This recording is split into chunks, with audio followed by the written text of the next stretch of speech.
Hello everybody, RexTempus, Time Traveler here, coming at you with another episode of Tech Fortress. And in today's episode, I'm going to be continuing what I started the last few episodes about making mini games.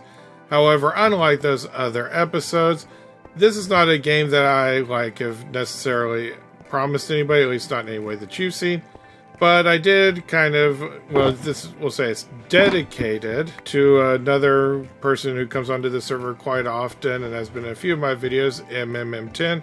He also gave me this, let me see if I can find it. He did give me this awesome new trident. And see, I have these things I can put on there, like Impaling 4, Loyalty 3, Riptide 3. I just have to actually get around to putting it on there. I do have 25 levels at the moment. I'm not sure if that will be enough, but alright, now, just like with some of the other mini games I've made, since I'm going to be staying close to home, I am going to take a dog with me. And today, you know what, Callie, why don't you come with me? Alright. Callie might be my newest dog, I think. But, alright, so we are going to come up here. It's a pretty simple game to make, except for some of the redstone stuff that we will be doing. So it's just going to be kind of here in the middle area.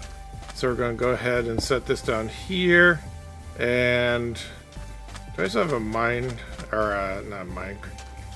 crafting table? I do have some around, like I have some over in here. I'm going to take the one out of the turtle, I imagine. Actually, I don't know that I will need to use it, believe it or not. So, alright. Callie, come on over here. And Callie, yep, okay, there you go. Alright, you can sit here and you can watch as I build this. So, this is going to be 36 tracks plus 12 regular tracks. And they're just going to kind of be running at each other. And we're going to go ahead and we're going to take some of these materials out that we will need. And alright, so that should be enough to get us started. So the first thing I'm going to do is kind of dig out a path. Now again, I have about 36, which is about 18 or so per. So we're just going to dig out about 20 of them, and we'll put about here so that it's a pretty low game, so it's not really going to interfere much with, you know, like cut things off visually. But the hard part is going to be making sure, again, that I have the room. So let's start it, you know, let's start from the other end. That might be the best way to do it. That way, I know that it'll fit in, or at least it better fit in from this side. We will start here, and we will just dig out a whole bunch of sand, and then we'll worry about counting it later. So, okay. What do we have? We have, you know, let's go ahead and put one here.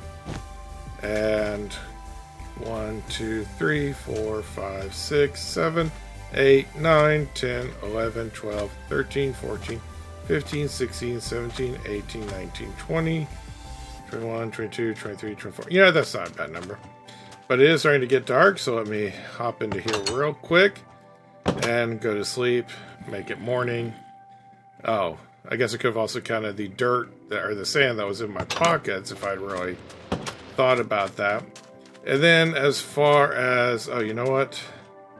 I'm actually going to move this one. And, oh, my shears are getting so old. So we'll go ahead and take that out. But since I do like the idea of 24, I will come down to here and just take out another one.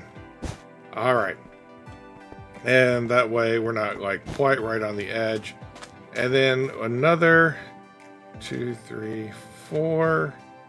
I think actually this is where it has to be. So now let's lay out some cyan wool. Why cyan? I don't know. Just had a bunch of that wool, I think, is kind of how it happened. So we'll just fill this in. And alright, now what we're going to do is put these away for the moment. And we're going to get out some of our powered rails, because we do need a few of those here and there. Oh. Yeah, it'll get straightened out. Like you put one of these down, boom, straightened out. Alright.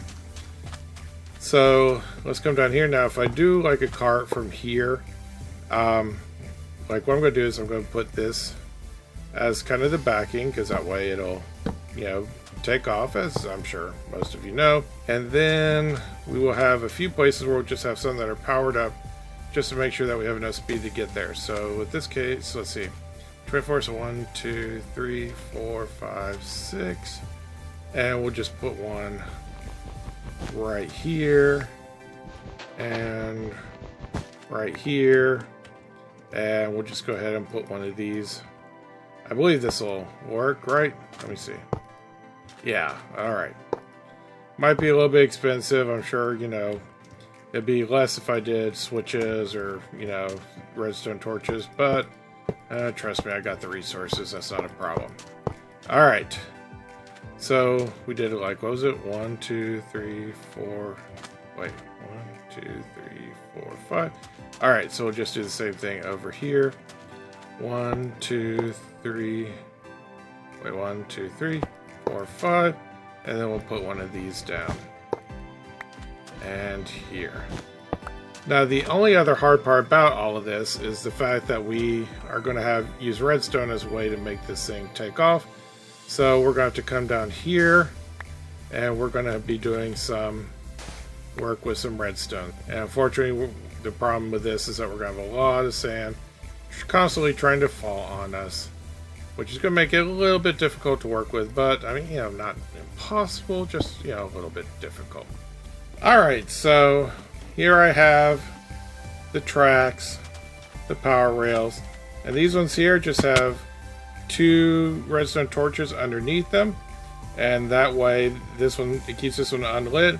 They have redstone trails that lead up to each of those that will activate them once a button is pressed. So now I just have to figure out, you know, decide where I want to put my button, and I figure, you know, we'll just put it somewhere over here. That way, you know, we'll have it where either of these cards can reach. It's going to make it a little bit off center, but yeah, you know, what are you going to do in a situation like this? So I just need to decide where I want to put it and then try to make it so that it is approximately even as far as both of them starting to move at the exact same time. So in this case, I'll have to put it like probably somewhere here. Now the question is, can I put like a piece of sand on it without it falling? Okay. Well, that'll certainly hide it pretty well. Or I could put just something in the middle here, decorative, to sort of be like this is part of the whole jousting area. Which, you know, I mean, I still can do, but for now I need to worry about, oh. Yeah, I'm going to do something. Probably with planks and half slabs just to, but for now we'll just leave it open. What we need to do is send the one signal up to the middle, and then it'll reach here, and then it'll split in the 2 directions for these ones. So what I'm going to do is show you basically what the redstone looks like, and then we'll kind of finish decorating the top of it. As far as other changes, I did extend this back 1 more space, added a few power rails in here just to maintain speed, added this little line as kind of a divider in between the 2 points. If we come down here, you will notice that there's a button here at the top on this side, and one, well, it's going to be a button at the top. It's a lever at the moment only for testing purposes, but you come down into here, and so the button part is right up there, follows it down, hits a repeater, comes into here, and the trail is split into all these different directions. That one going back to activate that. This one coming back to activate this power rail. They're both right above here. And then this one coming down as one stream to activate these ones. And of course the one button comes down here, and I use half slabs just so I could, you know, fit it into here and it wouldn't block it off. But otherwise, and repeaters as needed to make sure that the signal is not lost. And so the carts do roll back and forth towards each other. And as I said, I'll just come into here. I have some of these logs.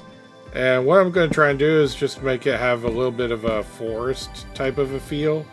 Again, going for that sort of medieval look a little bit.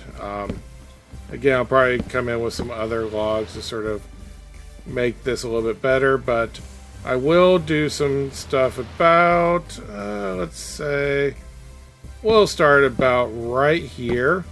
And what this is going to do is it's going to block it off so that as players, they only have a limited amount of time to actually kind of take out the other cart and they're each going to have bows and arrows to do it. So I'm going to put a barrel, and also, just like with the other ones, I will have the name of the ride as well as who the game was made for. In this case, I'm going to put this one right here, and this is going to be Minecart Jousting. In this case, jousting is going to be done with the bows and arrows, but it's still the idea that you're riding towards each other.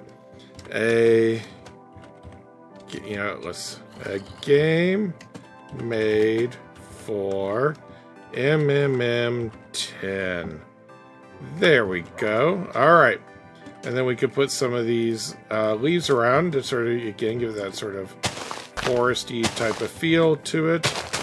And, yeah, just decorate it however you think will best fit. Oh, gotta have one here. Oh, bedtime already, huh?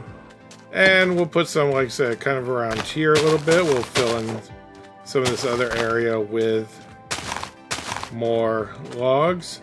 Mostly just at the start and probably for the tree area there. Give it a little bit of a Robin Hood type of feel mostly. Okay, so there we go. And I mean, it's not going to affect the gameplay in any way since you really shouldn't be shooting anything that high anyway. There we go. I don't want it too high because, again, I don't want to block off these other games that are around here. I'm going to put some torches around it. Yeah, that's good enough for now. Alright.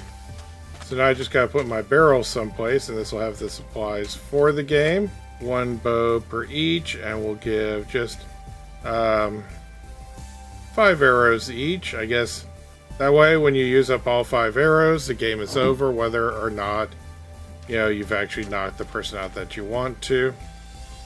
Alright, and see, then you just press the button, and they both do start rolling. And it will move faster once the person's inside, but that way you can kind of keep the game going. You'll have, again, that narrow window just in between here to actually shoot each other with the arrows. I may put some logs in between here as well. Or maybe no, I'll put them probably 1 space back. That way they can collect any arrows that are stray. Which means I'll probably move that. But, you don't need to be here for that. But I do want to say thank you for watching. And if you make this game or you're inspired to make any other games like it, let me know. But I do want to say thank you for watching. We'll be back for more mini games. Bye!